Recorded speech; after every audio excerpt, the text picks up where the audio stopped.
So here we have issue number 8 of FREEZE64. This is the professional print version and it's a 32-page issue. And on our cover feature we have Maze of the Mummy, which was released by Cytronic Software. And so let's open it up, and we have the usual contents page, and then we have an introduction to the issue itself and a few bits about putting the issue together. Then we move on to our cover feature, which is Maze of the Mummy. So there's a kind of a short review of the game, and then we also start looking at the code to the game, start playing with the code to the game. So here we look at freezing the timer within the game, and then I provide the pokes and the codes, but I also show how it's done.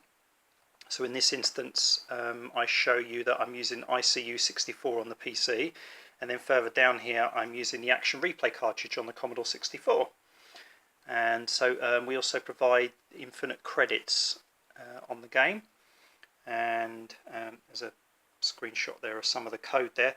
And then we've also got the game ending, which is a bit of a spoiler there. Moving on, we have our Out of the Mouldy Cupboard, which is a real cupboard in my house that houses my Commodore 64 games, and it houses some very strange, peculiar games from some unknown software houses. For this feature, for instance, we've got Junkyard Jalopies here by Scorpio Games World, and it's a bit of a quirky game, very strange. You might want to download that from our website and have a play and see for yourself. It is a bit of a strange one, worth a look. Then we've got our Desert Island Discs, which features Paul Drury from Retro Gamer magazine. So this is where we get a retro gaming Commodore 64 personality and dump them on our Commodore 64 island, and they become a castaway, and they let us know what they're going to take with them. So that, for example, their top 5 Commodore 64 games, their choice of joystick, their choice of Commodore 64 SID tunes, utilities, and so on and so forth. And there's Paul himself, he's a lovely guy. Snippets of news, so games in the making.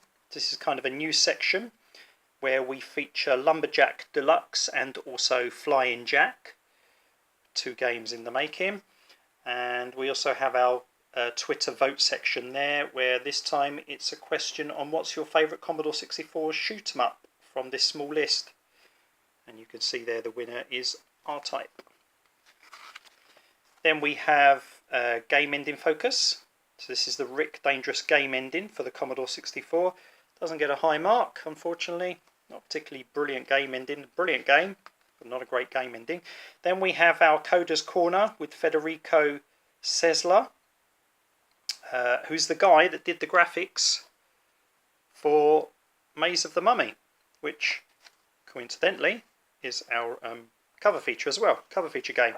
So there he is, says Federico, and we kind of delve into his Commodore 64 past and why he got into coding and graphics, and the games he's worked on, and all different kind of things with regards to what he's up to.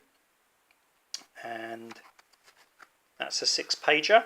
And then we're on to our new and exclusive pokes and codes. So these are new pokes and codes for games that have been recently released. So for example, here we have Fort Django, and we've also got Shoot 'em Up Destruction Set 4, William Wobbler. That isn't a new game, it's an old game, but it's a new request that came through, and I provide some pokes and codes for that.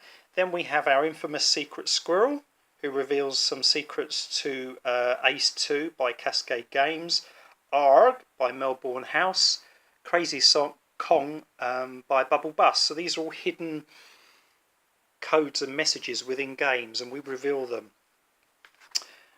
Moving on to Unreleased Cheats from our Hackersoft pad. So I'm now on to pad 23, I think it is, and I released previously unpublished pokes, cheats and codes and features that you can use in old Commodore 64 games. So for instance, here we've got Mr. Mephisto, Sergeant Seymour, Pandora and Laser Zone and Congo Bongo.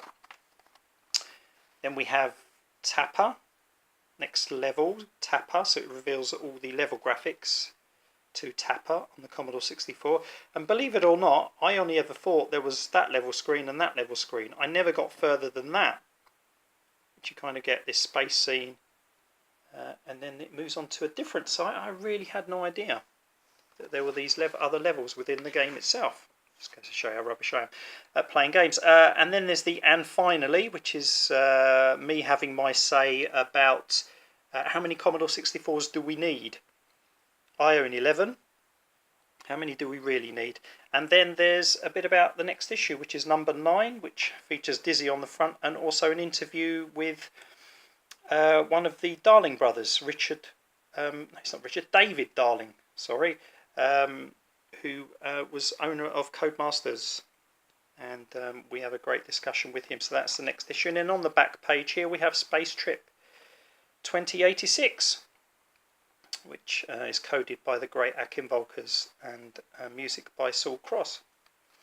So that's issue number 8, and with that comes the free cheat card, which features the cover of issue number 5 and also the cheats for that.